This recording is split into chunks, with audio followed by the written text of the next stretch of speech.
अस्सलाम वालेकुम। लेक्चर 5 कैफ 1 का स्टार्ट हो गया जी। और रिकॉर्डिंग शुरू होने से पहले एक भाई ने सवाल किया है कि डिस्पोजल बहुत नहीं, सवाल नहीं, उन्होंने बताया डिस्पोजल बहुत आसान है। तो दूसरे ने कहा कि डिस्पोजल का लॉन्ग क्वेश्चन आ सकता है या शॉर्ट क्वेश्चन आएगा। तो भाई बात यह है, डिस्पोजल एक एडजस्टमेंट के तौर पे किसी शॉर्ट क्वेश्चन में भी आ सकता है, किसी लॉन्ग क्वेश्चन में भी आ सकता है। डिस्पोजल एक छोटी सी चीज़ है। आप समझ रहे हैं, पता नहीं आपने कोई किला फतह कर लिया कल, एक एडजस्टमेंट तैयार किया आपने। अब ये एडजस्टमेंट डिफरेंट तरीकों से टेस्ट हो सकती है। IS-16 का अपना सवाल आए तो उसमें प्रॉपर्टी प्लांट इक्विपमेंट का नोट बनाना आपसे रिक्वायर कर सकता है। उस नोट के सवाल में एक एडजस्टमेंट डिस्पोजल की भी हो सकती है। एक्सट्रैक्ट्स बनवा सकता है, एक एडजस्टमेंट डिस्पोजल की हो सकती है उसमें, जो आपने कल पढ़ा। ठीक है, आपसे जर्नल एंट्रीज मांग ले, एक आधी एडजस्टमेंट, दो एडजस्टमेंट डिस्पोजल की हो सकती है। आप फाइनल अकाउंट के सवाल में चले गए, करेक्शन ऑफ एरर बीच में डाल देता है, गलती करवाता है, डिस्पोजल की एडजस्टमेंट हो सकती है। आपको IS-8 का टॉपिक करना पड़ता है, उसके अंदर कोई प्रायर ईयर एरर है, डिस्पोजल की एडजस्टमेंट हो सकती है। तो ये सारी सवालों टॉपिक्स के अंदर, NPO के अंदर, कैश फ्लो के अंदर डिस्पोजल की एडजस्टमेंट आपको मिलेगी। तो डिस्पोजल एक एडजस्टमेंट के तौर पे आपको तकरीबन हर जगह मिलेगा, है बड़ी फेवरेट एडजस्टमेंट और बड़ी ज़रूरी एडजस्टमेंट भी, ठीक है ना। हाँ, लेकिन इसका अलग से बड़ा सवाल कैसे बन सकता है? ये तो बचपन की बातें, आप 55 में सोच रहे हैं कि ऐसे होंगी, ऐसे नहीं होगा जी। 24वां करा देता हूँ, 23वां और 22वें का सोल्यूशन फिर किसी कल याद कराना, फिर देखूंगा कोई मिल गया तो, वरना कोई ज़रूरत नहीं है, सिंपल सिंपल है। 22-23 का सोल्यूशन अगर नाम तो चलेगा।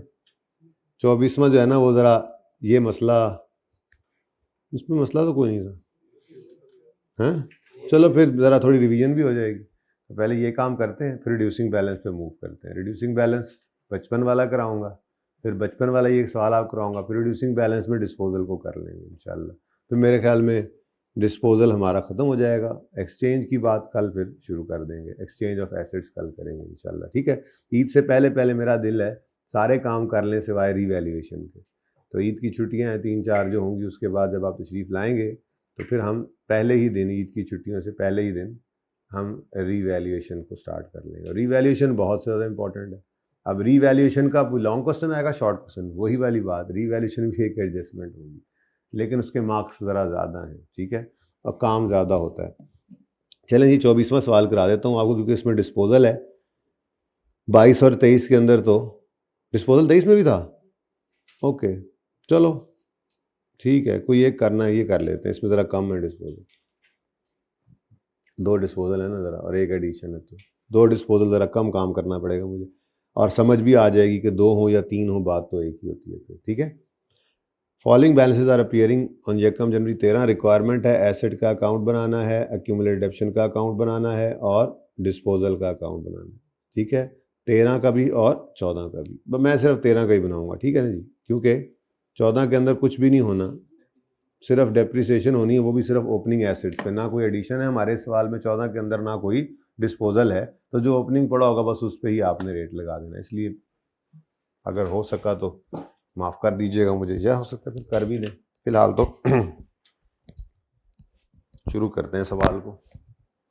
तो 2 डिस्पोजल हैं, मैंने आपसे अर्ज़ किया था कि 2 डिस्पोजल अकाउंट्स बनाइएगा, 2 अकोमोडेशन की 2 वर्किंग्स करिएगा, यानी सब कुछ जो है वो 2 दफ़ा करना है। जो एक दफ़ा किया था वही काम 2 दफ़ा, और पिछला सवाल जो आपने किया उसमें आपने 3-3 बार कर लिया होगा। अब ये सवाल आपको चेक भी करा देगा कि आपका सोल्यूशन सही है या नहीं। तो क्वेश्चन नंबर 24 है जी। सबसे पहले मैं एसेट अकाउंट ओपन कर लेता हूँ।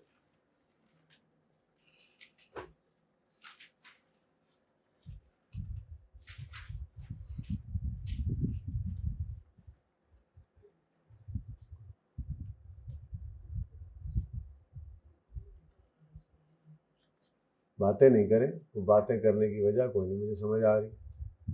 क्यूमुलेटेड डेप्रिसिएशन अलग पड़ा है, तो एसेट अकाउंट कॉस्ट पे बना हुआ है, ठीक है, और रुपीज इन थाउजेंड ही कर लेते हैं, तो सिफरों से बचत हो जाएगी।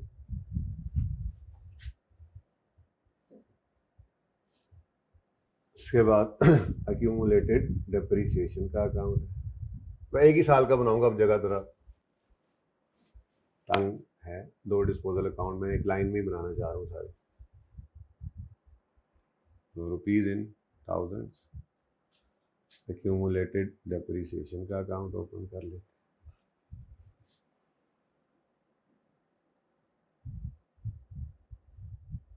और उसके बाद ज़रूरत पड़ने पर डिस्पोजल का अकाउंट, 2 डिस्पोजल है तो 2 डिस्पोजल अकाउंट, चलो ओपन कर ही लेता हूँ, लेजर बना ही रहा हूँ तो।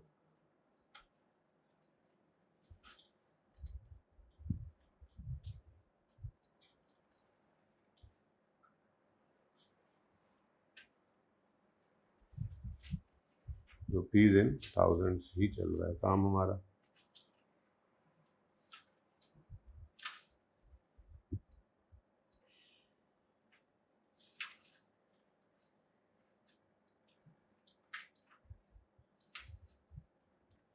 चल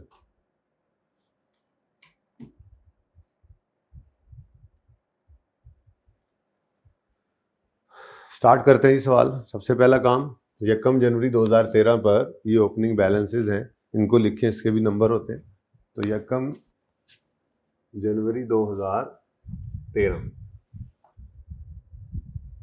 ब्रॉड डाउन 70 और उसके बाद एक्यूमुलेटेड डेप्रिसिएशन भी बेटा पहले लिख लेना, सारे ओपनिंग उठाकर पहले लिखने होते हैं। यही नोट में भी करेंगे। नोट के सवाल के अंदर जैसे आपको कल सवाल नहीं दिया एक 3 एसेट्स आ रहे थे, ऐसे ही आपके सवाल में 3 एसेट्स होंगे और आप नोट के अंदर 3 कॉलम्स बना लोगे, तीनों को अलग अलग लेकर चलना होगा, ठीक है ना। बड़े सवाल के अंदर कुछ भी नहीं होता, छोटे छोटी एडजस्टमेंट्स मिलकर पूरा सवाल बन जाता है। ये जो आप एक एक चीज़ पढ़ रहे हैं, एडिशन, अभी जैसे वो आपने पढ़ा हुआ है कॉस्ट डिटर्मिनेशन के एसेट के अंदर क्या क्या है, एक एडजस्टमेंट वो डल जाएगी, एक डिस्पोजल या एक्सचेंज की डल जाएगी, ऐसे ही एक रीवैल्यूएशन की एडजस्टमेंट डल जाएगी, ऐसे ही एक एस्टीमेट चेंज की एडजस्टमेंट डल जाएगी, और ये 4-5 एडजस्टमेंट मिलकर एक पूरा सवाल बन जाएगा। और क्या, समझ आ गई बात, ठीक है। लेकिन उसके लिए इंतज़ार करना पड़ेगा अभी आपको, अभी वो मंजिल ज़रा दूर है। पूरा सवाल करने के लिए तो तैयारी कर रहे हैं। तो यकम जनवरी 2013 पर एक्यूमुलेटेड डेप्रिसिएशन का ब्रॉड फॉरवर्ड 20 बैलेंस, ठीक है जी। उसके बाद जी अब सवाल की तरफ आए तो एडिशन है एक, यकम मार्च 13 पे 10,000 का, एंट्री बोलिए, एसेट डेबिट कैश क्रेडिट 10,000 का, किस दिन जी, 1/3/13, ठीक है जी।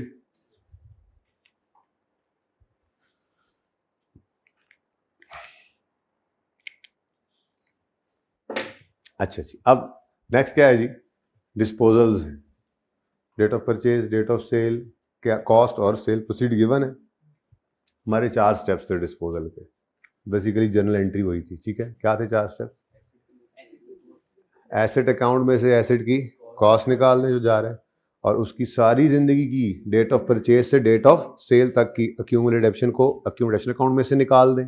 अब एसेट की नेचर डेबिट है तो कुछ निकालने के लिए क्रेडिट, एक्यूमुलेटेड डेप्रिसिएशन की नेचर क्रेडिट है तो कुछ भी निकालने के लिए डेबिट। तो ये 2 स्टेप्स हो गए। तीसरा स्टेप कैश करेंगे रिकॉर्ड, और चौथा स्टेप बैलेंसिंग फिगर गेन या लॉस आ जाए। डन जी। तो स्टेप 1 में एसेट अकाउंट में से जाने वाले एसेट की कॉस्ट निकालें, तो कितनी कॉस्ट गिवन है जी, ये 5,000 कॉस्ट है और 1,000 उसकी सेल प्रोसीड है, ठीक है। तो 5,000 इज कॉस्ट, तो 5 को हमने एसेट अकाउंट में से क्रेडिट किया, और दूसरा इम्पैक्ट डिस्पोजल अकाउंट में डाल दें, इसको डेबिट कर दें, ये एक डिस्पोजल अकाउंट ओपन कर लिया हमने। तो डिस्पोजल नंबर 1 कह दें, कुछ भी कह दें, डेट लिख दें, खैर है जो भी है, बस दोनों डिस्पोजल डिस्पोजल लिख दें, ओके। अब इसके आगे क्या लिखेंगे आप, ये एसेट अकाउंट से आया है, डेट है इसकी 30/6, और इधर लिख दोगे आप और डिस्पोजल। Step 1 done. स्टेप 2, इस एसेट की एक्यूमुलेटेड डेप्रिसिएशन को एक्यूमुलेटेड डेप्रिसिएशन अकाउंट में से डेबिट करना है और डिस्पोजल अकाउंट में क्रेडिट करना है। लेकिन इस फिगर को हमें कैलकुलेट करना पड़ेगा, तो उसके लिए हम एक छोटी सी वर्किंग करते थे, ठीक है जी। तो ये फिगर निकल आएगी, तैयारी पूरी मैंने कर ली है, बस अब वर्किंग करनी है, और वर्किंग भी हमने शॉर्टकट ही लगाना है। 1 साल की डेप्रिसिएशन निकालनी है, लाइफ कैलकुलेट करनी है, एक्यूमुलेशन निकल आएगी। तो सीखने के लिए पूरा लेक्चर लगा था, करने के लिए तो अब फिर टाइम कम से कम होता चला जाएगा। ठीक है, अच्छा जी। तो working number 1, accumulated depreciation of disposal number 1 हम निकाल रहे हैं। यहाँ पर बातें नहीं भाई, एक्यूमुलेटेड डेप्रीशिएशन निकालेंगे कैसे जी? कॉस्ट इनटू रेट या डिवाइड बाय लाइफ। तो सवाल में गिवन है 10% स्ट्रेट लाइन मेथड है, ठीक है जी। तो 5 इंटू 10% से क्या आ गया जी? 1 साल की डेप्रीसिएशन। इसको मल्टीप्लाई करना है हमने लाइफ पास, ठीक है। वो लाइफ पास के लिए हम डेट ऑफ परचेज लिख लिया करते हैं और डेट ऑफ सेल। तो वर्किंग 1.1 मैंने ऐसे ही ओपन कर ली, ठीक है जी। डेट ऑफ परचेज क्या है जी हमारी? क्वेश्चन में गिवन है 1 अप्रैल 9 और डेट ऑफ सेल क्या है? 30 जून 30, ठीक है। तो 1/4/9 और डेट ऑफ सेल 30 जून 13। अब ये ज़बानी भी करेंगे लेकिन फिलहाल ऐसे करते रहे, ज़रा प्रैक्टिस हो जाए, ठीक है। अब ईयर एंड सवाल से देखो क्या है, 30 जून भी हो सकता है, मैंने बोला था 30 सितंबर भी हो सकता है, 31 अक्टूबर हो, 31 मार्च हो, हर इंडस्ट्री अपने हिसाब से ईयर एंड कर लेती होती है, ठीक है। तो आपके सवाल में ईयर एंड आपने पहले देखना है, तो ईयर एंड है 31 दिसंबर। अब वो एसेट जो 1 अप्रैल 9 को आया तो उसका पहला ईयर एंड हुआ होगा 31 दिसंबर 9 पे। तो कितने महीने 9 वाले साल में चला होगा? 9 महीने। फिर 10 वाले साल में, 11 वाले साल में, 12 में, 13 में। अब कैलकुलेटर से पूछो, वो कह रहा है 4.25 ईयर्स आंसर, ठीक है जी। तो 4.25 ईयर्स ये मैंने वर्किंग 1.1 से निकाल दिया। वैसे आपके लिए किया है, बस 1-2 दिन बाद बेशक आसान हो तो इसको ज़बानी करें, कोई मसला नहीं। असल में तो इस वर्किंग के नंबर मिल जाने आप, ठीक है। आंसर 2 पॉइंट, चलो ठीक है, मर्जी है ताड़ी, ठीक है जी। अब ये क्या है जी? Accumulated depreciation of disposal number 1 from date of purchase till date of sale. तो इसको हमने, ठीक है जी, यहाँ पे लिख, कोई मसला? इस डिस्पोजल को पूरा कर देते हैं फिर। अब तो सीख लिया है ना, ठीक है। कल तो मैंने पहले दोनों लेजर्स पूरे करा दिए थे, ये याद कराने के लिए फिर नोट में भी काम आएगा कि आपका अगर पीपी का नोट बने तो उसमें सिर्फ यही 2 लेजर जाते हैं, एसेट और एक्यूमुलेटेड डेप्रीसिएशन, ठीक है ना। चलें, फिलहाल तो अब डिस्पोजल का लेजर बनाना है। तो step 3, we will record cash. अब एसेट बिका है तो कैश आया है, कैश आया है तो कैश डेबिट। तो कैश डेबिट डिस्पोजल का अकाउंट क्रेडिट। कितने से जी? 1 से। तो बैलेंसिंग फिगर अल्हम्दुलिल्लाह इसी तरफ ही आ रही है, पीएनएल में फेंक दें। अब डिस्पोजल के लेजर तक 1 डिस्पोजल के लेजर तक की अगर बात करें तो डिस्पोजल के लेजर में तो बस पीएनएल बैलेंसिंग डाल दिया हमने। अब हमारी बला से ये गेन है या लॉस है, हमें इससे कोई फर्क नहीं पड़ता, ठीक है ना। हाँ, अगर पीएनएल बना रहे हो तो फिर हमें देखना पड़ेगा, गेन हुआ तो अदर इनकम है, लॉस हुआ तो अदर एक्सपेंस है, ठीक है जी। तो इसलिए डिस्पोजल के लेजर की हद तक तो काम आसान है, ठीक है।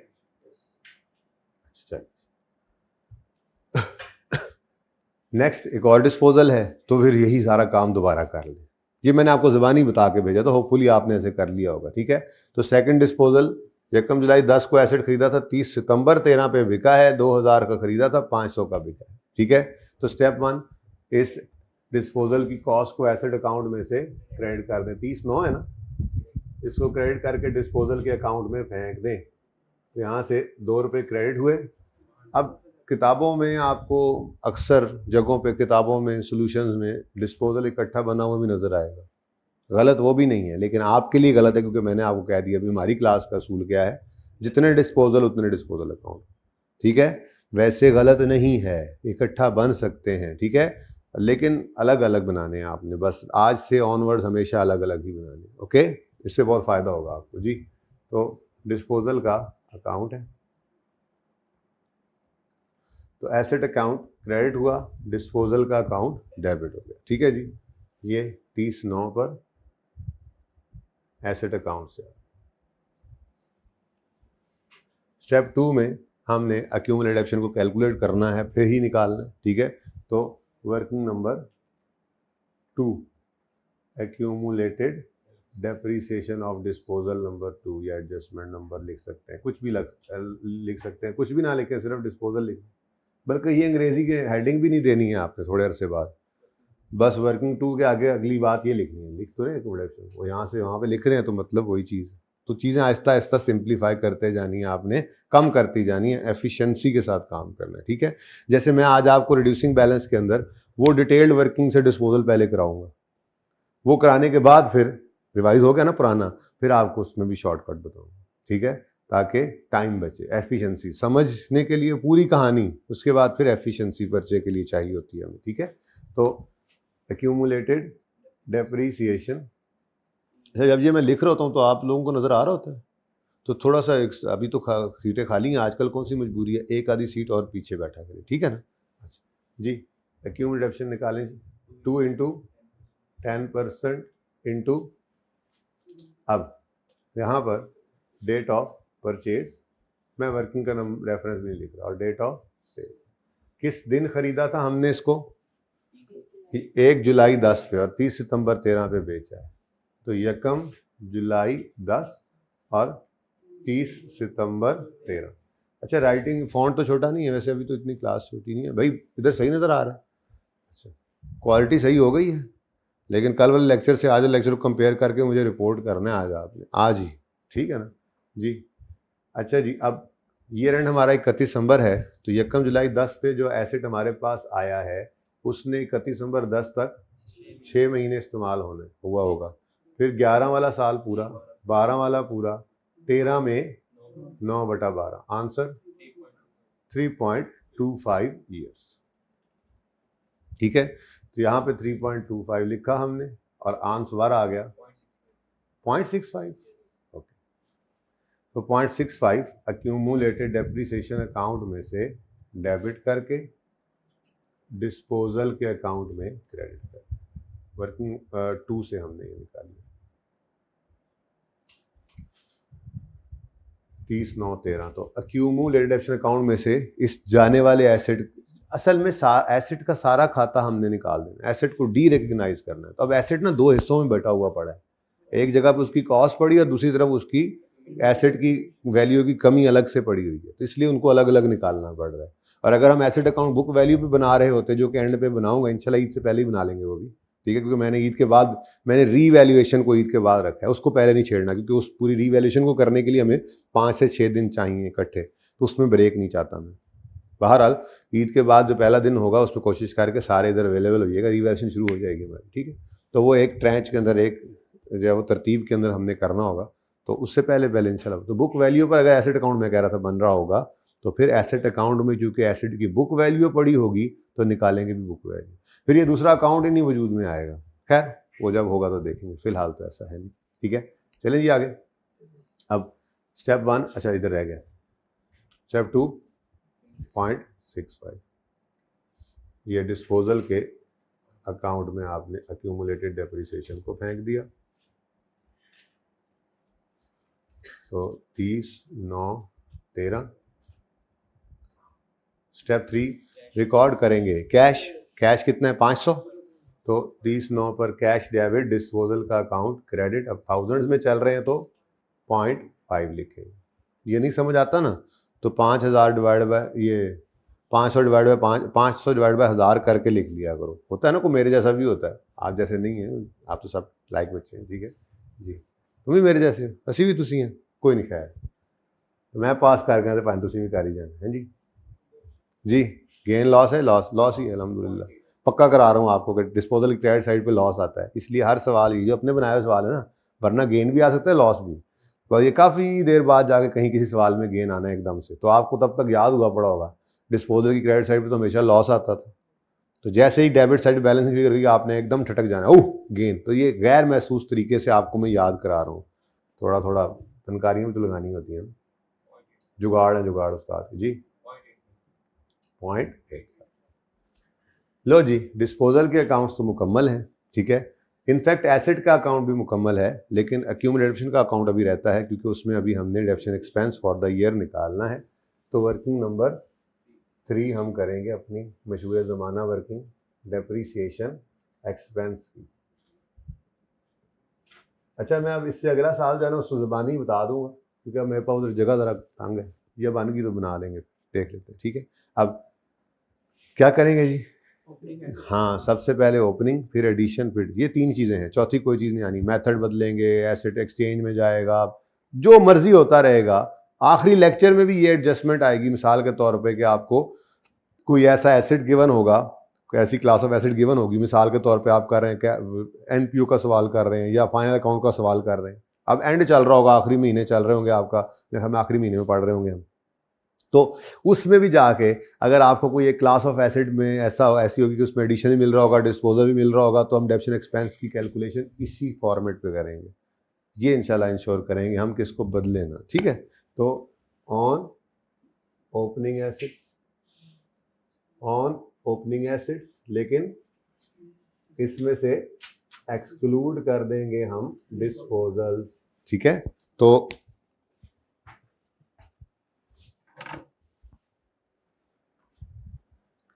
ये कल नई चीज़ आई थी, ये एक्सक्लूडिंग डिस्पोजल। तो नई चीज़ को ज़रा जानकर चलते जाएं, एक एक चीज़ रोज़ ऐड करते जा रहे हैं हम। जैसे आज रिड्यूसिंग बैलेंस आएगा, सब कुछ वैसे ही रहेगा, 2-3 जगहों पे चेंज आना है, वो आइडेंटिफाई कर लेंगे, लेकिन इसको काबू में रखना है। यहाँ पर ईजी नहीं लेना चीज़ों को, यहाँ पर जो प्रैक्टिस ड्यू प्रैक्टिस है वो करते रहना है, इंशाल्लाह फिर एंड पे जाके मसला नहीं होगा आपको, ओके।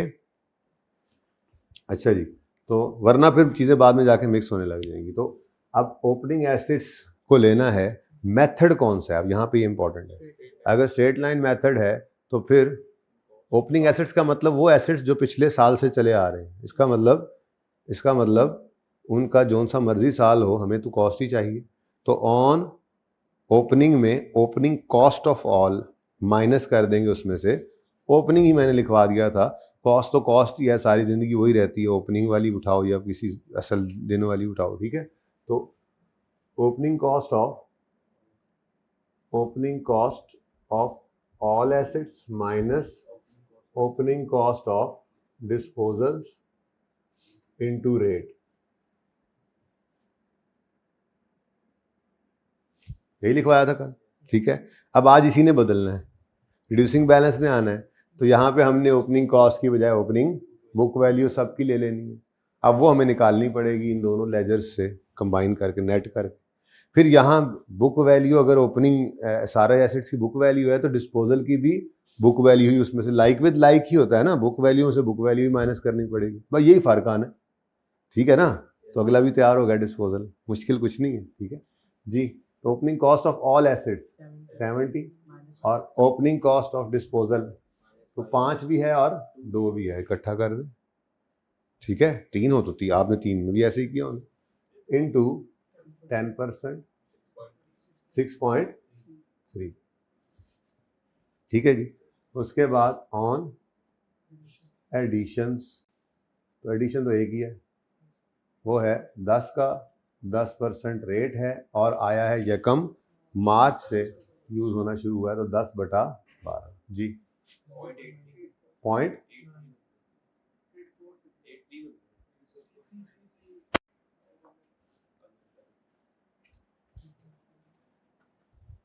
इसको भी ऐसे कर लें, चलो अब रहने दो इसको, वो तो हो गया जो होना था।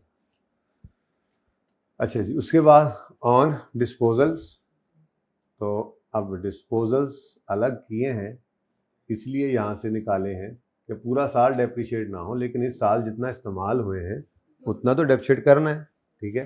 तो डिस्पोजल्स 2 हैं, ये 5। अब जौन सा मर्जी साल है, इनका दूसरा साल है, तीसरा है, चौथा है, स्ट्रेट लाइन मेथड है तो रेट तो कॉस्ट पे ही लगना है, तो कॉस्ट 5 पकड़ी, उस पर 10% रेट लगाया, और अब जितने महीने इस साल में इस्तेमाल हुआ है, तो ये 30 जून 13 तक हमने यूज़ किया है, तो 6 महीने इस साल में डेप्रिशिएट कर देंगे।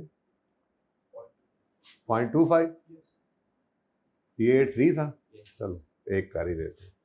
उसके बाद 2 into 10% into 9/12, very good, 0.15, grand total करें 7.53. This is depreciation expense for the year, double entry बोलें, depreciation expense debit, accumulated depreciation credit 7.53.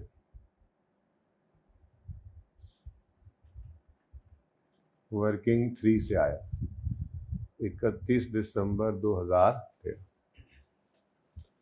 तो 31 दिसंबर 2013 पर एसेट अकाउंट का क्लोजिंग बैलेंस क्या शो कर रहा है? बैलेंस क्या नजर आ रहा है जी? हाँ बता दो फिगर।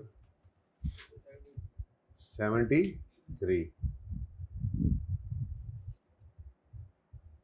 और अक्यूमुलेटेड डेप्रीसिएशन अकाउंट का क्लोजिंग बैलेंस 24.8 भी है। रोला बैग है ना फिर 20 नहीं, अब नहीं कर सकते। अब जो लिखा हुआ उसी का आंसर बताओ। अब कुछ नहीं, राउंडिंग जो करनी थी वो की हुई है। अब यहाँ बैलेंसिंग फिगर निकालनी है, यहाँ ऐसा काम नहीं करना। जो फिगर्स यहाँ लिख दिए हैं अब उसका बैलेंसिंग ही निकालेंगे जी। तो 31 दिसंबर 2013 कैरी डाउन क्या है जी? बैलेंसिंग फिगर 24.75 जी। कितने बच्चों ने इसको अटेम्प्ट किया था घर पे? ओके, आप लोगों ने नहीं किया था? दोनों ने नहीं किया था? क्या वजह थी? अच्छा, और जी किसने नहीं किया था? किया अटेम्प्ट? सबने किया? बाकी सही था आंसर? कोई मसला?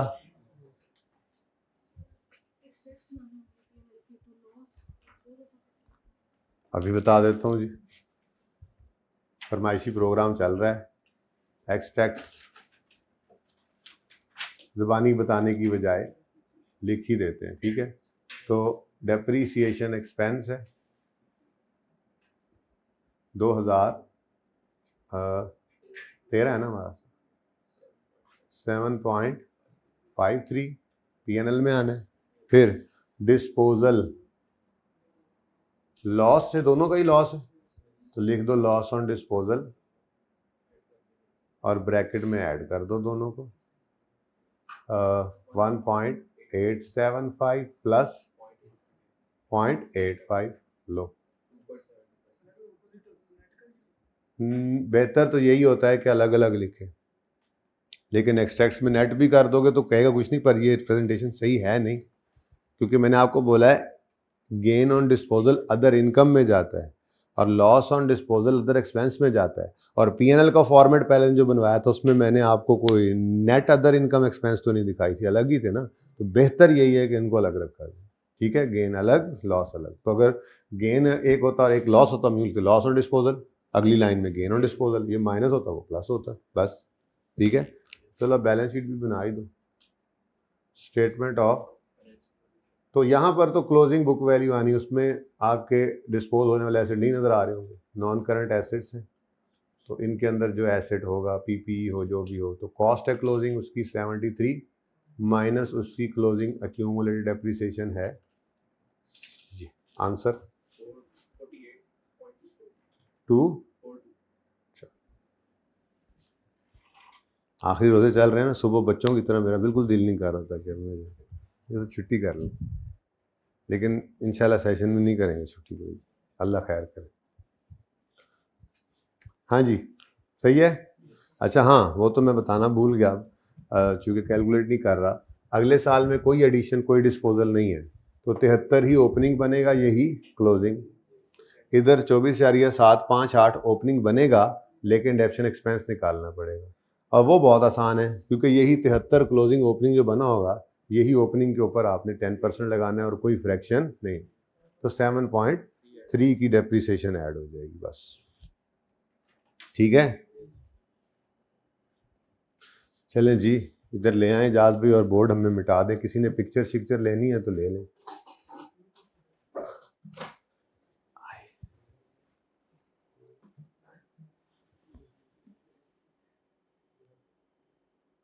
अच्छा, थोड़ा कॉन्फिडेंट रहें। अब खैर है, ये ना पूछते रहना ऑनलाइन वाले बच्चे तूफान बर्पा किए रखें, 23 का सोल्यूशन दें, 22 का दें, बस जो किया आपने वो सही होगा। कुछ अपने ऊपर एतमाद भी होना चाहिए, ठीक है ना? बाकी अगर नज़र आ गए तो मैं दे दूंगा, किताब में तो प्रॉबेबली होंगे। जी ईदों बाद आजकल पूरा पाकिस्तान इस मोड पे लगा हुआ है, आपको पता है ना। हमारी कौम ना इस मोड पे लग जाती है ईद से हफ्ता 10 दिन पहले। जो भी काम किसी को कहेंगे तो कहेंगे ईद के बाद। दफ्तर चले जाएं, किसी सरकारी दफ्तर चले जाएं, किसी बंदे से काम कर दें, ईदों बाद, ईदों बाद। ऑफिशियली इस वक्त हम ईदों बाद मोड के ऊपर चल रहे हैं। तो बुक कब आएगी? ईदों बाद। हम भी तो इसी कौम का हिस्सा है। अच्छा जी, क्या क्या बोले? शरारतें करते हो मेरे साथ हैं?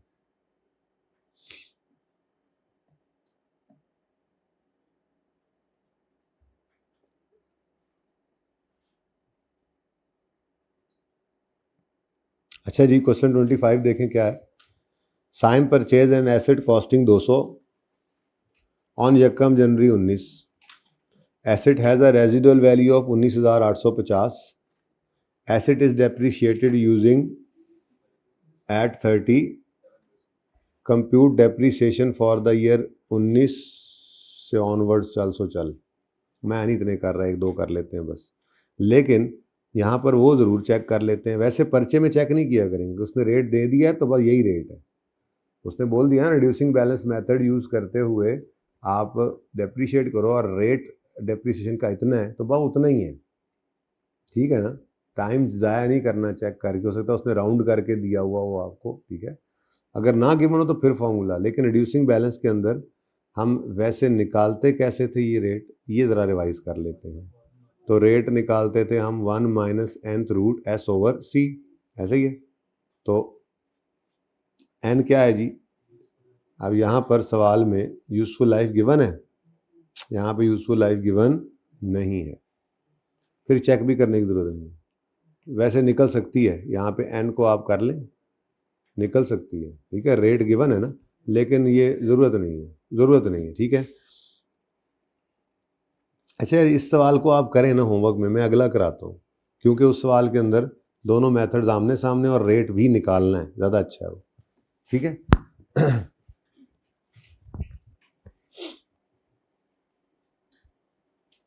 क्वेश्चन 26 देखें जी। कॉस्ट एसेट की गिवन है, रेजुअल वैल्यू गिवन है, लाइफ गिवन है, डेट ऑफ परचेज गिवन है और रिक्वायरमेंट है डेप्रिसिएशन एक्सपेंस सारी लाइफ की निकालें under both straight line and reducing balance. तो ये इसलिए मैं करवाऊंगा आमने सामने आ जाए, ताकि कन्फ्यूजन कोई अगर है भी तो दूर हो जाए कि जो वर्किंग का फॉर्मेट मैंने बनाया था पहले दिन स्ट्रेट लाइन समझाने के लिए, वो वर्किंग का फॉर्मेट कोई ये कंफ्यूज ना करे कि रिड्यूसिंग बैलेंस का होता है। वर्किंग का फॉर्मेट जो है वो एसेट की बुक वैल्यू शो करता है, डेप्शन एक्सपेंस की सामने बस कैलकुलेशन होती है, मेथड वहाँ पे यूज़ हो रहा था। तो वो दोनों सवालों के अंदर करके देख लेते हैं, ठीक है। तो क्वेश्चन नंबर 27 है।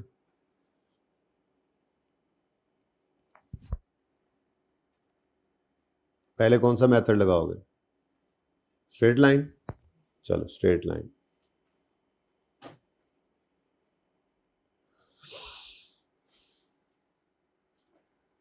अच्छा, अब स्ट्रेट लाइन में एक तरीका क्या है, एक तरीका ये है कि आप 100 माइनस 10 डिवाइडेड बाय 4 करके, आंसर क्या है?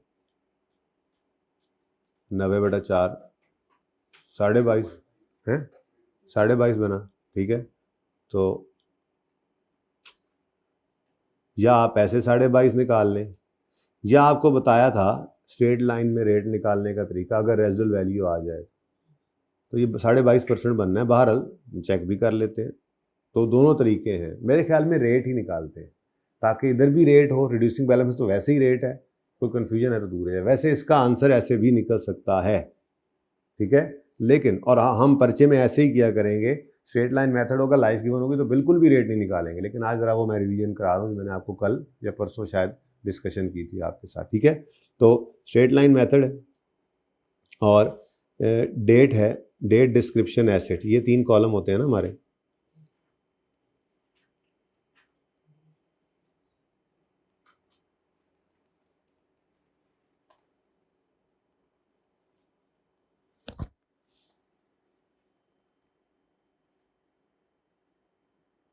अब किस दिन एसेट खरीदा जी? 1 जनवरी 2000। देख के बता दो सवाल से। सवाल आप लोगों के पास मौजूद है। ये हैंड आउट पहले दिन वाला हैंड आउट ही चल रहा है, पता है ना? किसी के पास ना हो। आज तबीयत ठीक है आपकी? नाराज तो नहीं हो हमसे? इतना दूर होके बैठ गए, पहले इधर अच्छे वाले बैठे हुए थे, मेरे करीब करीब। नाराजगी हो गई है? गलती होगी हमसे कोई? अच्छा चल, रोज़ा लग रहा है सुबह से, 8 पैरा रखा हुआ है। चलो कोई बात नहीं जी। 1 जनवरी जय, मैं ऐसे मजाक करता, मैंने कहा कहीं सोना ना जाए मेरा दोस्त, ज़्यादा दूर बैठा हुआ था ना हमसे, ठीक है जी। 1 जनवरी 2016 पर हमने ये एसेट खरीदा है। कॉस्ट है इसकी 100,000 में चल रहा है काम, ठीक है जी। अब डेप्रिसिएशन करनी है तो एक तरीका तो आपको मैंने बता दिया कि आप 100 minus रेजुअल value divide by life करें। लेकिन अगर आप रेट निकालने के लिए फॉर्मूला यूज़ करते हैं और फॉर्मूला में रेजुअल वैल्यू को इनबिल्ट कर देते हैं, तो फिर ऐसी सूरत के अंदर आपको फॉर्मूला लगाते हुए रेजुअल वैल्यू को माइनस नहीं करना, ये याद रखिएगा। तो इसलिए मैं दोनों जगह रेट ला रहा हूँ ताकि फ़र्क सामने आ जाए ना, स्ट्रेट लाइन रिड्यूसिंग बैलेंस का फ़र्क क्या है, ठीक है। बाकी ये तो तरतीब आपके सामने आ गई ना कि cost minus रेजुअल value over life करके हम निकाल सकते हैं, ठीक है। अच्छा, अब मुझे चाहिए रेट, तो रेट मेरे पास है नहीं, तो मैंने कहा जी चलो जाकर निकाल लेते हैं, मसला ही कोई नहीं।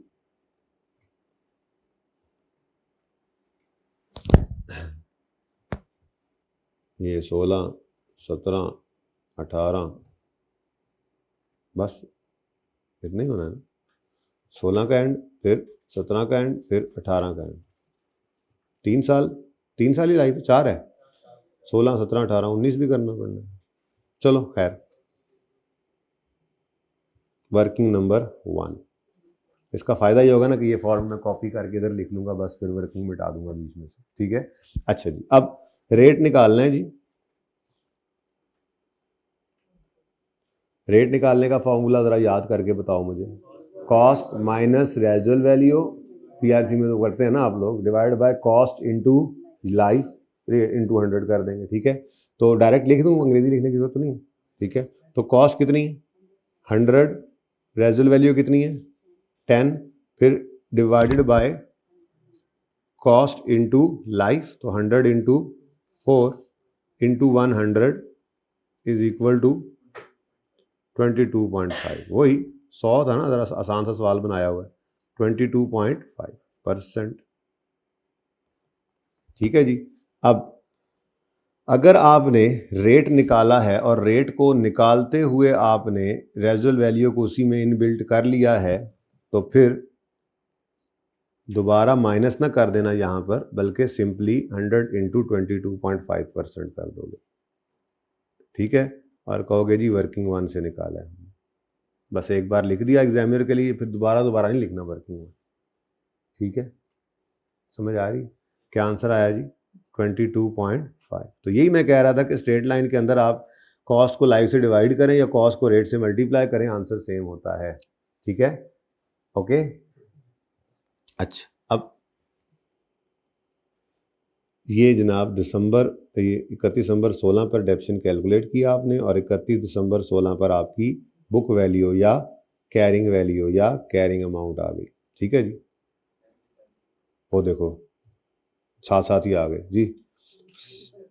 77 पॉइंट, जिनको समझ आई उनको आई, जिनको नहीं आई वो कल आएगी उनको समझ। फिर स्ट्रेट लाइन मेथड है तो फॉर्मूला सेम रखना है। डेप्शन मेथड, स्ट्रेट लाइन हो तो फॉर्मूला सेम रहता है या डेप्शन एक्सपेंस सेम आता है। फ़र्क सिर्फ पहले साल में पड़ सकता है अगर एसिड पूरा साल इस्तेमाल ना हुआ हो, फ्रैक्शन लग जाता है, ठीक है। तो 77.5 इंटू 22.5% है ना। गलत, फॉर्मूला सेम नहीं रहेगा। ये तो अभी थोड़ी देर बाद आपको कराना है, रिड्यूसिंग बैलेंस मेथड कहते हैं इसको, यही फर्क है उसके अंदर, ठीक है। ये करोगे तो डेफिनेशन तो बदल जाएगी, ठीक है। तो स्ट्रेट लाइन मेथड में फॉर्मूला सेम, हर साल फॉर्मूला सेम, हर साल डेप्रिसिएशन सेम जी। 22.5 बुक वैल्यू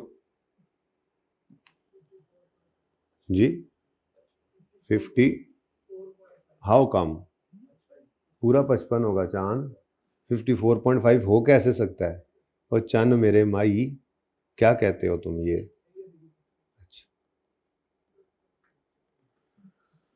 अच्छा जी, उसके बाद जनाब 18 का साल आ गया, डेप्रीसिएशन। अब 55 पे रेट लगा दूं? स्ट्रेट लाइन में ऐसा नहीं करना, स्ट्रेट लाइन, यही तो फिर कह रहा था मैं कि ओपनिंग एसिड जो पड़े होते हैं वो पिछले किसी साल में हमने खरीदे थे, जो वर्किंग कर रहे थे थोड़ी देर पहले, तो क्या करते थे, ओपनिंग कॉस्ट उठा लेते थे। एसिड जोन जितने भी हैं और जितने एसिड्स हैं और जोन सा मर्जी उनका साल है, हमारे लिए रेलेवेंट स्ट्रेट लाइन मेथड में क्या है, कॉस्ट, इसलिए हम ओपनिंग कॉस्ट पे रेट लगा रहे थे। ये तो अकेला एसिड इस तरह समझा रहा हूँ, ठीक है। तो 100 इंटू 22.5 जी, 22.5, और उसके बाद बुक वैल्यू आ गई 32.5।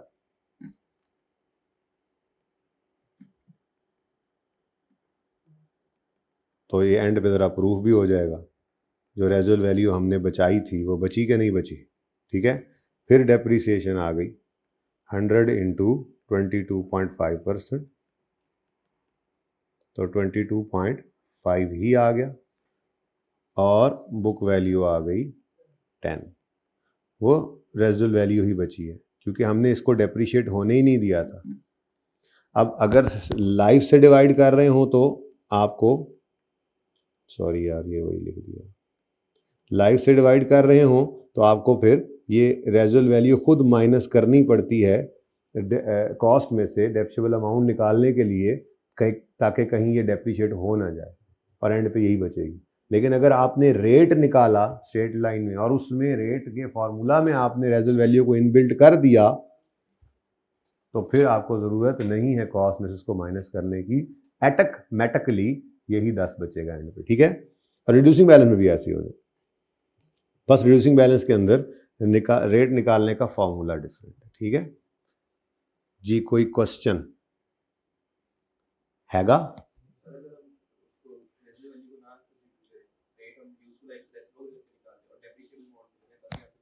तब भी सेम आएगा, लेकिन मैंने आपको इसलिए नहीं बोला क्योंकि आप लोग पढ़ के ये आते हैं, तो फिर ये ना हो आप कहें जी इंट्रो में ये हुआ था और हमारे साथ यहाँ पे ये हो गया, ठीक है ना।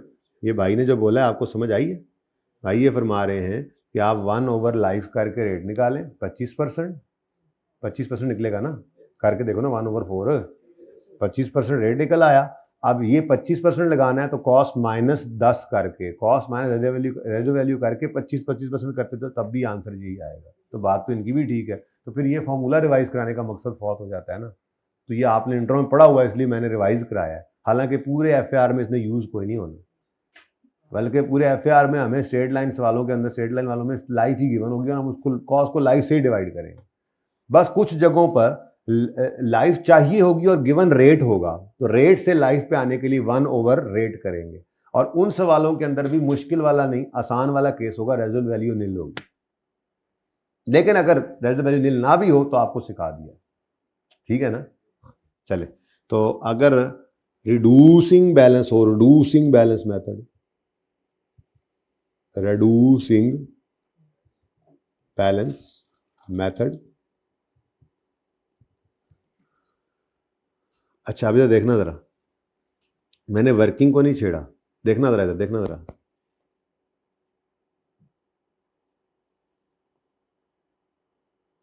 क्या चीज मिटाई मैंने, नहीं क्या चीज मिटाई मैंने, फॉर्मूला, डेप्रिसिएशन एक्सपेंस निकालने का फॉर्मूला।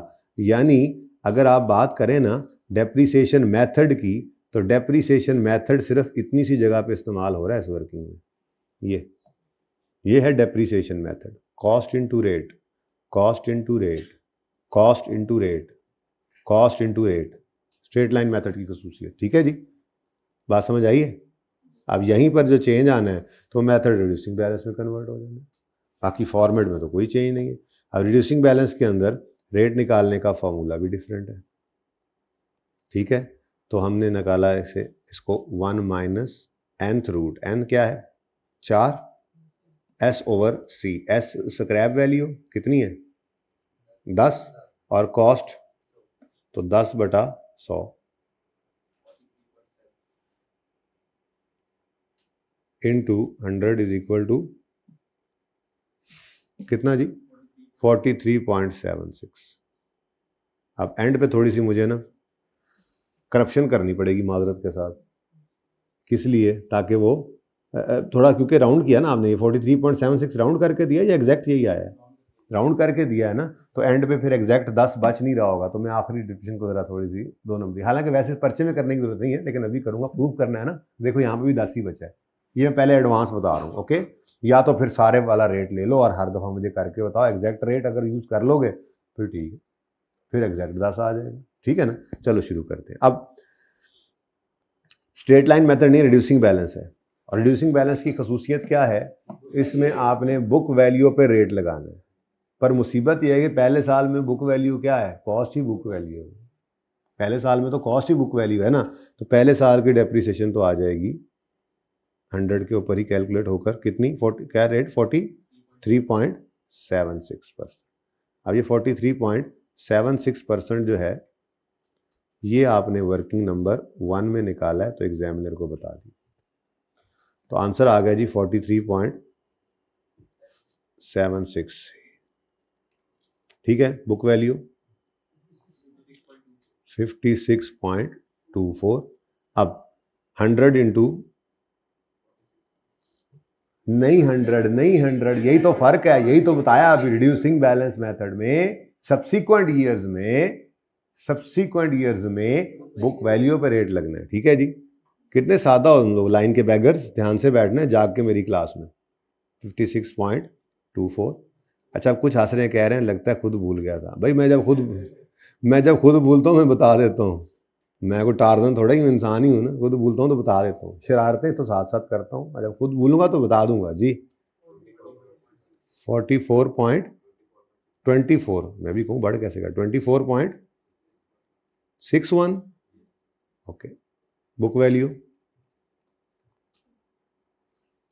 31.63 बनेगा, अब 2 नहीं बन सकता। अपने कैलकुलेटर वाला आंसर अब नहीं देना, अब मेरी वर्किंग वाले जो फिगर लिखी गई है ध्यान रखना है पर्चे में। अगर तो आपने कैलकुलेटर वाली फिगर राउंड करके यहाँ लिखी है तो फिर कैलकुलेटर पे इसी नहीं 2 फिगर्स को लिखो, ये ना हो कि कैलकुलेटर को साथ अटैच करके आओगे। तो ये वाली फिगर, तो ये ऊपर दोनों फिगर्स गिवन है ना, इन्हीं का डिफरेंस आंसर होना चाहिए जी। अब 31.63, क्योंकि रिड्यूसिंग बैलेंस है तो सब्सिक्वेंट ईयर्स में आपने बुक वैल्यू पर रेट लगाना। 31.63 into 43.76%, answer is 13. Book value 79। ठीक है जी, अब 17.79 पर लगाओ 43.76% जी।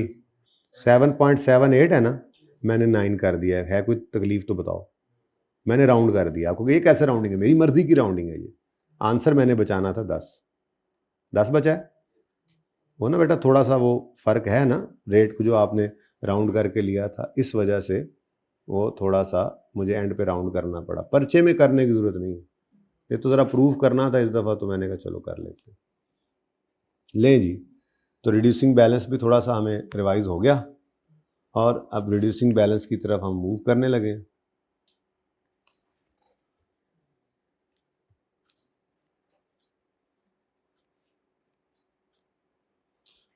कोई सवाल है तो बताएं। ये देखें जी, ये मेथड ऑफ डेप्रिसिएशन, तो कोई बच्चा हो सकता है इंट्रो से ये चीज़ लेकर आया हो कि जब कभी उस्ताद उनको रिड्यूसिंग बैलेंस कराते हो तो वर्किंग इस तरह से कर देते हो ताकि बुक वैल्यू पे रेट लग सके, स्ट्रेट लाइन में ऐसे ना करते हो, और बच्चे की ये मिसकंसेप्शन बनी हुई हो कि ये मेथड रिड्यूसिंग बैलेंस, ये फॉर्मेट रिड्यूसिंग बैलेंस का नहीं। ये फॉर्मेट तो एसेट को किसी भी वक्त उसकी बुक वैल्यू पे दिखाने का और डेप्शन एक्सपेंस निकालने की एक वर्किंग का फॉर्मेट है। आपका जो मेथड ऑफ डेप्रिसिएशन है वो ये पड़ा है। स्ट्रेट लाइन मेथड है तो हर साल गौर से देखो रेट कॉस्ट पर लग रहा है, जबकि रिड्यूसिंग बैलेंस मेथड के अंदर आपका सिर्फ पहला साल ही कॉस्ट पे लग सका, उसके बाद सब्सिक्वेंट ईयर्स में रेट किस पर लग रहा है? बुक वैल्यू पे। और फार्मूलाज दोनों में रेट निकालने के डिफरेंट हैं। ठीक है, और बाकी मैंने बता दिया, स्ट्रेट लाइन में तो बहुत आसान तरीका भी है, भाई ने भी एक तरीका सजेस्ट किया, लेकिन हम इसी पे स्टिक कर रहे हैं। ठीक है, कोई क्वेश्चन? चलें जी, फिर तशरीफ़ की टोकरियां ले आइए, पिक्चर लेनी है किसी ने ले लें जल्दी से।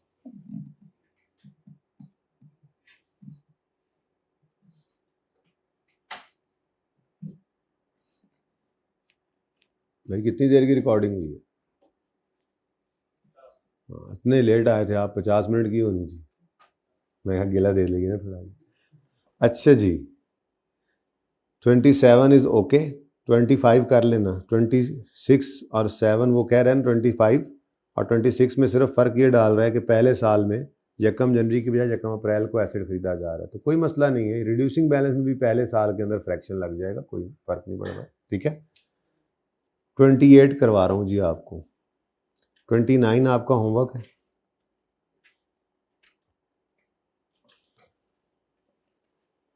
पहले ही होमवर्क लिख लेना ज़रा। 30 होमवर्क है, 31 होमवर्क है, बहुत सारे होमवर्क है, हु हु ना करो।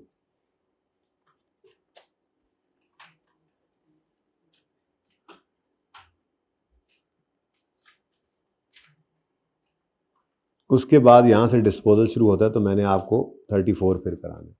ठीक है, अब वो सवाल क्यों करवा रहा हूँ इंट्रो वाले, हाथ सीधा करना लाजमी है। आपको आज लग रहा है यार ये क्यों करा रहे हैं, ये इंट्रो वाले काम करवाई जा रहा है, हमसे प्रैक्टिस कराई जा रहा है। तो अगर आप उस्ताद की बात मान के कर लें तो इंशाल्लाह आपको फिर इसके फ़ायदे नज़र आएंगे, वरना ये छोटी छोटी चीज़ें हैं, बाद में जाके बंदे को भूल जाती हैं। और बड़े सवालों में मैं कह रहा हूँ, बड़ा सवाल कुछ भी नहीं है, छोटी छोटी चीज़ों से मिलकर बना हुआ ही होता है।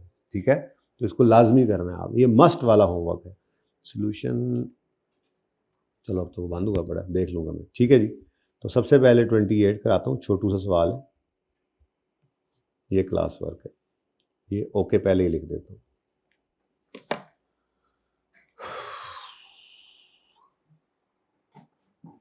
एसेट अकाउंट बना दे और अक्यूमुलेटेड डेप्रिसिएशन का अकाउंट बना दे।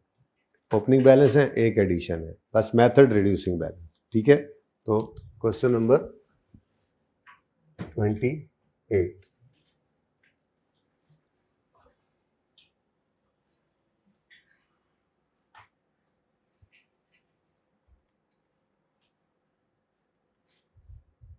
Asset account at cost. भाई रिड्यूसिंग बैलेंस को बुक वैल्यू मेथड भी कहते हैं, लेकिन इसका मतलब ये ना समझ लेना कि एसेट अकाउंट बुक वैल्यू पे बन रहा है। Never. Asset account book value पे बनने का मतलब ये है कि हम डेप्रिसिएशन एक्सपेंस की एंट्री करते हैं, depreciation expense debit, asset credit. जब तक ये एंट्री नहीं होगी एसेट अकाउंट बुक वैल्यू पे नहीं बन रहा। अभी यही तो आपको दिखाया है कि मेथड का फर्क सिर्फ ये है। ठीक है, ये भी तो बुक वैल्यू है कि स्ट्रेट लाइन मेथड में एसेट की बुक वैल्यू नहीं होती है, पर डेप्रिसिएशन एक्सपेंस निकालने के लिए हम कॉस्ट यूज कर रहे हैं। तो ये कहीं कंफ्यूज ना कर देना, छोटी छोटी बातें हैं पर बड़ी हो जाती हैं, खाम खाम में गले पड़ जाती हैं। ठीक है, अगर समझ में ना हो। रुपीज इन थाउजेंड, बुरी आदतें रुपीज इन थाउजेंड वाली पड़ी हुई है हमें, है जी।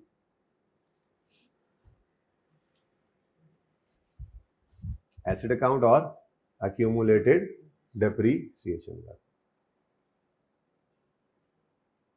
ये अलग होने की वजह से ही तो मैंने ऊपर पहले ही लिख दिया। क्या सवाल में मुझे अक्यूमुलेटेड डेप्रिसिएशन अलग नजर आ गई। चलो ना, ये चीजें आगे जाके, जैसे कैश फ्लो का सवाल जो होगा ना, बैलेंस शीट से आप बनाएंगे, करते हैं। बैलेंस शीट आपको सवाल में गिवन होती है, जो बैलेंस शीट आप बनाते हैं ना वही गिवन होती है। कैश फ्लो उससे बनानी होती है, बैलेंस शीट में बुक वैल्यू हो जाती है और डेटा गिवन नहीं होता क्यूमुलेटिव ऑप्शन का, तो मजबूरन हमें बुक वैल्यू पे एसेट अकाउंट बनाना पड़ता है। इस तरह आगे जाके एनपीओ के टॉपिक में, तो इसलिए बुक वैल्यू पे एसेट अकाउंट बनाना सिखाऊंगा जरूर, पर बिल्कुल एंड पे जाके। वो एक IAS 16 नहीं है, यूं समझ लें, वो अगले टॉपिक्स के लिए IAS 16 करते करते एक तरीका सिखाना है। वरना ये है प्रेजेंटेशन IAS 16 की। जब आपको डिस्क्लोजर की रिक्वायरमेंट पढ़ाऊंगा ना, तो IAS 16 ने डिस्क्लोजर रिक्वायरमेंट जो मांगी हुई है उसमें उसने यही अल्फाज लिखे हुए हैं, क्या company shall disclose for each class of PPE क्या क्या, कॉस्ट, ये ग्रॉस कैरिंग अमाउंट। ठीक है, ग्रॉस कैरिंग अमाउंट जिसको कॉस्ट को कहते हैं, या रिवेल्ड अमाउंट को gross carrying amount, and accumulate option at beginning and end are reconciliation. ठीक है भाई, तुम्हें हादसे बहुत आ रहे हैं, क्या लतीफे सुना रहा हूं मैं? बंदे बन जाओ, मारना खा लेना रोजे में, मार खाने से रोजा भी नहीं टूटेगा। थोड़ा इधर होके बैठो, थोड़ा और, हाँ इससे दूर होके बैठो। ठीक है ही ऐसा ही।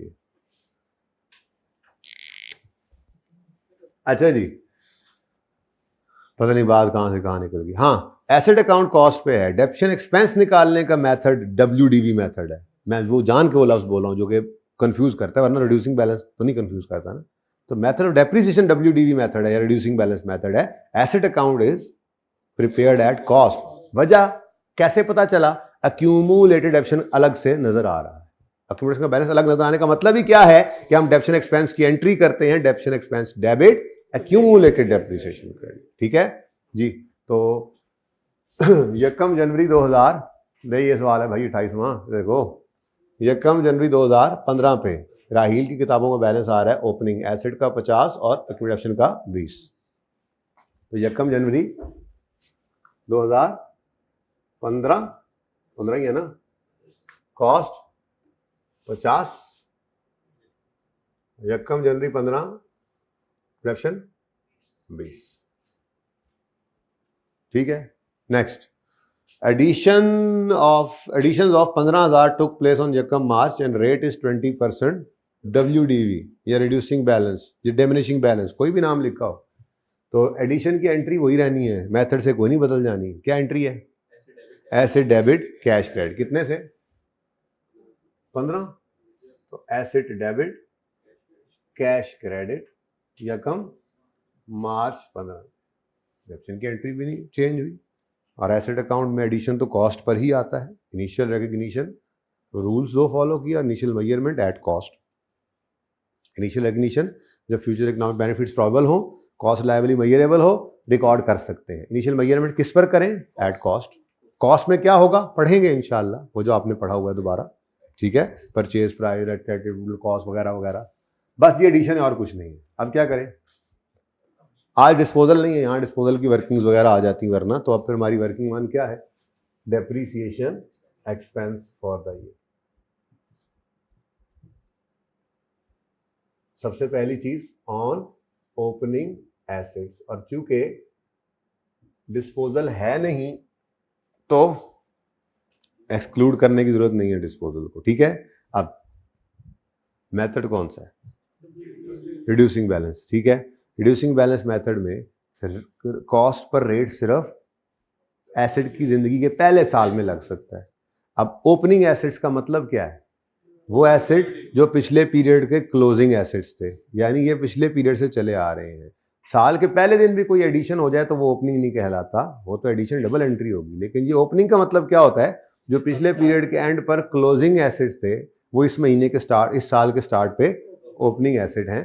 तो ये तो दूसरे साल होगा, इनकी जिंदगी का तो सब्सिक्वेंट दूसरा, तीसरा, चौथा कुछ भी हो सकता है।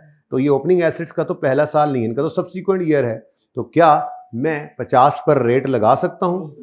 नीनो आ रही है मेरे भाई को, है नीनो आ रही है, नीनो आ रही है। मैं लोरियां सुना रहा हूं तुम्हें, हैं? रोजों में जरा जगाना मुश्किल होता है, आई नो। ठीक है, कोई नहीं कोई नहीं कोई नहीं, आ जाया करो, जगा मैं लूंगा इंशाल्लाह। ठीक। अच्छा जी, क्या हम रेट 50 पे लगा सकते हैं? क्यों? रिड्यूसिंग बैलेंस में सब्सिक्वेंट ईयर्स में बुक वैल्यू चाहिए। तो बुक वैल्यू, इसका मतलब पहली चेंज क्या आई? यहां पर हमने ओपनिंग कॉस्ट की बजाय opening book value, opening book value of all assets लेनी है। तो ये चेंज मैंने लाल कर दिया। ठीक है, opening book value of all assets into rate कर दिया। ठीक है। अब ओपनिंग बुक वैल्यू सारे एसेट्स की निकलेगी कैसे? तो ये आपने यहीं से उठाना है। ये कॉस्ट ऑफ ऑल एसेट्स है ओपनिंग डेट पे, और ये अक्यूमुलेशन ऑफ ऑल एसेट्स है ओपनिंग डेट पे। ओपनिंग डेट पे इनको नेट करें तो opening book value, book value किसी भी दिन खड़े होकर उस दिन तक की डेप्शन को कॉस्ट में से माइनस कर दें, उस दिन की बुक वैल्यू आ जाएगी। तो हमें ओपनिंग डेट पर अब कॉस्ट नहीं चाहिए बल्कि बुक वैल्यू चाहिए। तो ओपनिंग बुक वैल्यू निकालेंगे हम 50 माइनस 20 करके, ये opening book value of all assets आ गई, इनटू 20% है रेट। जी आंसर 6।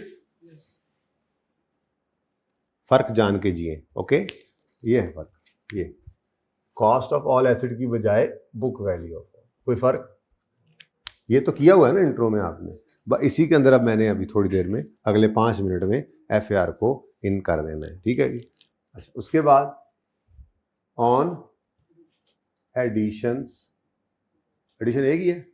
अच्छा, अब एडिशन है ना, तो रिड्यूसिंग बैलेंस में भी इसका तो पहला साल है, तो कॉस्ट पर ही रेट नहीं लगना है, ठीक है ना। इसकी तो बुक वैल्यू क्या है, बुक कॉस्ट ही बुक वैल्यू है, मतलब है ही कॉस्ट पड़ी हमारे पास, ठीक है।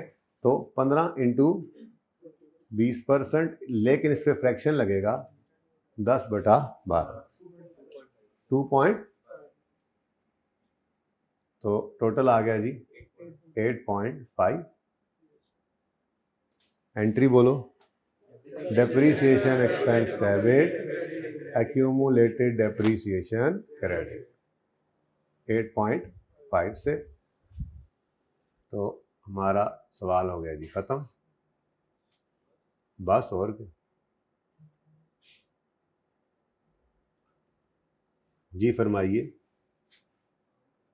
आसान ही है, मुझे पता है, अल्लाह करे तुम एंड तक बस यही कहते रहो, बस मेरी ये चाहत है। क्योंकि अगर तुम्हें ये सब आसान लग रहा है तो इनको इकट्ठा करके जब एक सवाल बनेगा तो वो भी आसान ही होगा, वो क्यों मुश्किल होगा, ठीक है। हर चीज़ आसान ही लगेगी आपको इंशाल्लाह, एंड तक सारा FR पर्चा भी आसान लगेगा इंशाल्लाह, देख लेना। रिजल्ट अल्लाह करे सही आ जाए बस जी। 65 और 31 दिसंबर 2015 पर एक्यूमुलेटेड डेप्रीसिएशन का बैलेंस आ रहा है 28.5। तो मैं डायरेक्ट रिड्यूसिंग बैलेंस वाले डिस्पोजल पे नहीं गया, मैंने मुनासिब समझा कि थोड़ा सा अब थोड़ा आपको काम करना पड़ना है।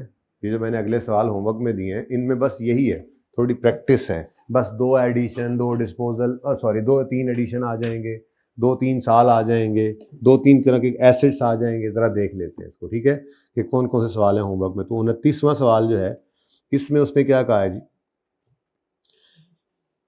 तैमूर ने स्टार्ट किया बिजनेस, ठीक है, 1 जनवरी 9 पे, और इसने फिक्स्ड एसेट्स खरीदे हैं, पहले 3 साल का डेटा दिया हुआ है। अब भाई ये एक ही एसेट, मतलब एसेट 1,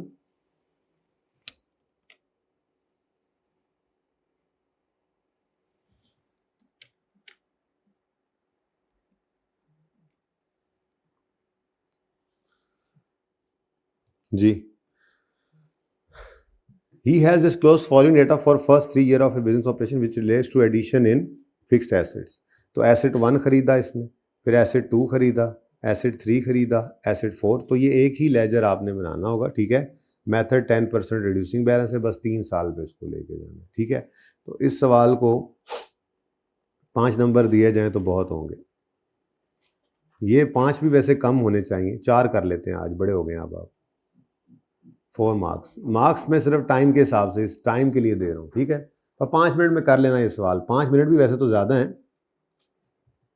अरे यहाँ क्या हुआ,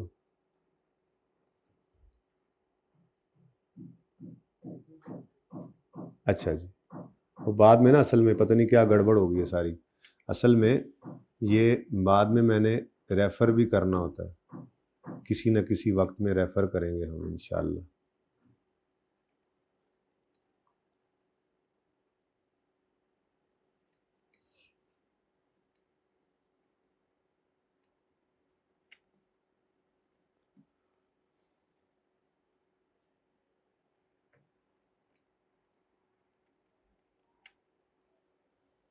चलो अल्लाह की मर्जी, ऐसे ही होगी।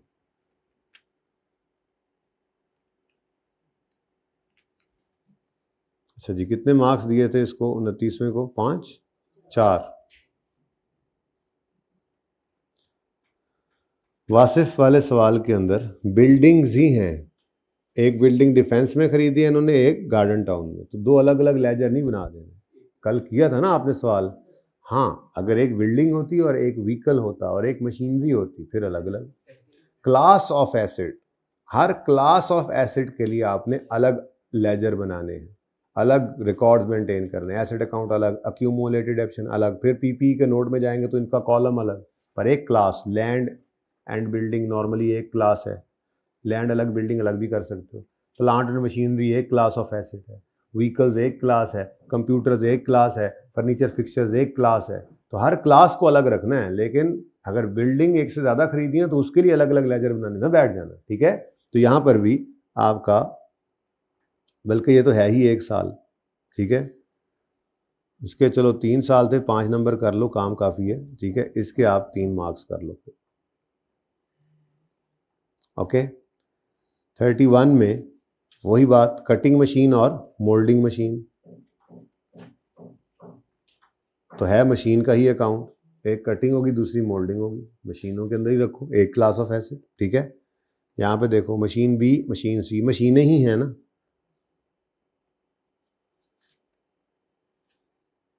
फिर मुइन वाला सवाल है,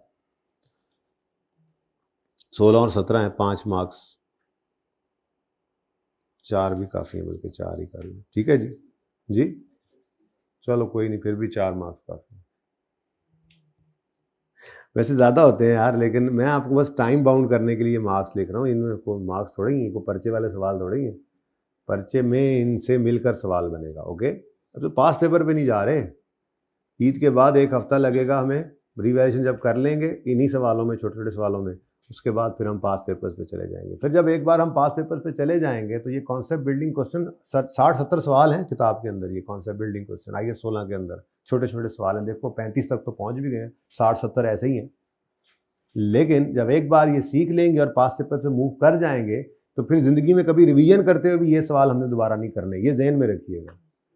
कभी भी रिवीजन के अंदर पास पेपर्स, आपको रिवीजन प्लान में किसी टेस्ट के लिए, टर्म टेस्ट के लिए, या एंड पे भी इवन दूंगा पेपर्स के लिए, तो आपके IAS 16 के ये 22 ये 18-20 दिन के अंदर जो किया हुआ काम होगा, इसके लिए ज़्यादा सवाल निकलेंगे तो ये 10, 12, 15 निकल आएंगे जो पास पेपर्स के होंगे। उसमें इंश्योर ये किया जाता है कि आपके जितने कॉन्सेप्ट्स हैं वो उसमें कवर्ड हैं। तो एक सवाल में जो 4 कॉन्सेप्ट्स आ जाएं, आपने पढ़ते हुए तो उनको हो सकता है 10 दिन लगाएं, तो एक सवाल में इकट्ठे हुए पड़े होंगे। तो ये जब एक बार हम पूरे कर लेंगे, पास पेपर से मूव कर जाएंगे, यानी हम जब बड़े सवाल करने लग जाएंगे, ये कॉन्सेप्ट्स बन चुके होंगे, तो दोबारा रिवीजन करते हुए इन सवालों को हमने दोबारा नहीं करना। ये ना जहन में कभी रखिएगा कि आप हर दफ़ा रिवीजन में ये सवाल करने पड़ेंगे, नहीं, ये बस एक बार ज़िंदगी में करने पड़ रहे हैं आपको, उसके बाद कई बार आपको बड़े सवालों में इनको करना पड़ेगा, पर वो बड़े सवालों का हिस्सा बनेंगे, ठीक है। ये ना परेशान हो यार, इन्ने सवाल होने कर रहे हैं, बाद की में रिवीजन करनी है। चलें जी, disposal of fix asset under reducing balance method करते हैं शुरू।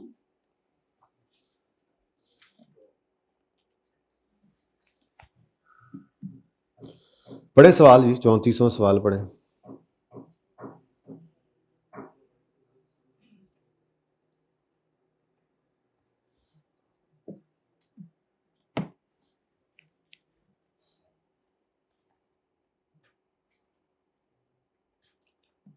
यार होमवर्क तो बहुत देने का दिल कर रहा है भाई, पार्ट 2 शुरू कर लो, बहुत देर हो गई।